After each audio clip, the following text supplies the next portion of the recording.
You bet.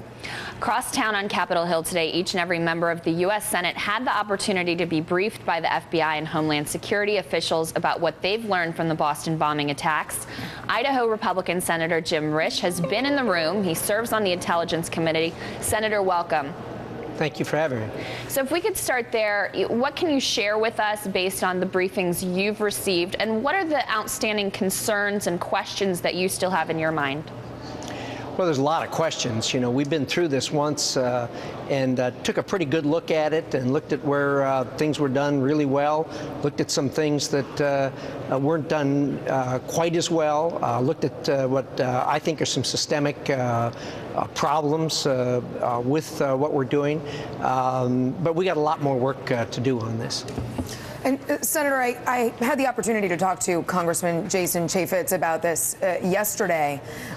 Whether it was Fast and Furious or Benghazi or Boston, congressional members have complained about the lack of information that the administration has been giving to them. And yesterday we saw some frustrated senators and congressional members out talking about those frustrations on Boston as well. Are you getting the information that you need on this case? Well, let me say that, first of all, I serve on the Intelligence Committee and in the Senate. I can't speak to what the House is getting or isn't getting. Yeah. I would agree with Representative Javits regarding Benghazi. We got a bad deal on Benghazi, but you have to remember the administration was facing an election, and they really clammed up on it. And frankly, both Republicans and Democrats, although they wouldn't say it publicly, were really disappointed in the way the information on Benghazi was handled. Having said that, if you fast forward now to the Boston situation, we've been getting a really good stream of information. We've had high-level people from all of the different agencies coming to the Intelligence Committee, and I think they've been forthright with us. They have talked about the things that were done very well, and they also acknowledged some of the areas that need improvement. And Senator, on that interplay with your House colleagues, I want to draw you out on what Congressman Rogers said today, making some pretty serious charges about a concern that perhaps this suspect was Mirandized too early by the magistrate in what is the normal process. Take a listen to what he said to Andrea Mitchell today.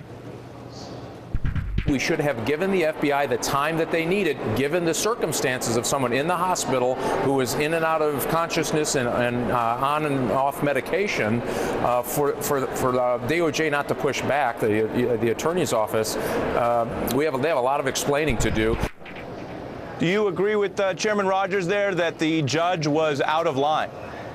Well, I wouldn't agree that the judge was out of line. Once the person's arraigned, as part of the arraignment, they get their Miranda warning. So the decision was made to charge him and to actually arraign him.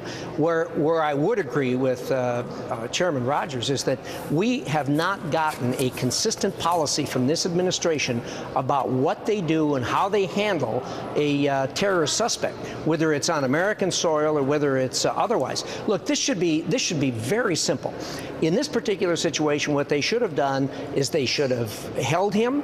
They should have interrogated him. They could have held him as an enemy combatant, but that doesn't necessarily mean he's going to be held that way forever. At some point in time, when they believe they've gotten all they're going to get from him, then they can go ahead and charge him in an Article III court. This is not rocket science. People who've been in law enforcement, been through the prosecutors' procedures as I have, know that this can be handled very clearly, and so that you don't have all this confusion going on. I know the media was talking every minute about when was he going to be arraigned. They should have been very clear on that he wasn't going to be arraigned until they had gotten everything out of him that they could get out of him.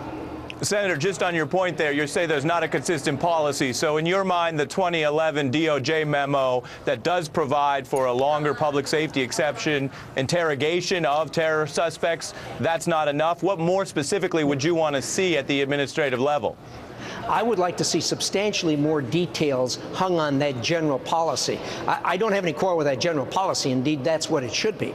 But there should be a very clear guidance to those people who are on the ground as to at what point they actually make the decision to go ahead and charge the person and then arraign them. We all know once they're arraigned and a judge says to them that they have the right to remain silent, party's over. They're not going to get anything more out of them, and they also tell them they're going to get an attorney. Once that attorney steps in, no attorney's going to tell them to talk. They're going to tell them to shut up.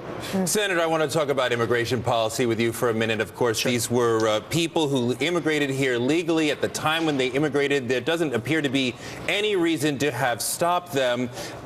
You have said on your website, quote, "We must secure our borders, stop illegal aliens and terrorists from entering our country. I oppose amnesty in any form." That's a quote from you. You want to stop terrorists from entering. How do we do that? Is there anything that you would like to have seen us done differently in this situation? Well, first of all, what you read from my website is exactly how I feel, but that has nothing to do with legal immigration. That was a comment about stopping illegal immigration into this country, and I stand by that. When it comes to legal immigration, I support legal immigration as almost every American does. When people come to this country, they need to be screened, and they need to be screened carefully as to whether or not they pose a terrorist risk as they come in the country. In this particular instance, of course, the two individuals in question here were very, very young when they came in. There isn't really any more that could be done about them. As far as the parents are concerned, I find it striking that they were allowed into the country with a claim that they needed a political asylum. Yet after some period of time, they turn around and go back, leave the children here.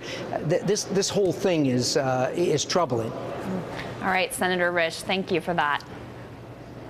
And up next,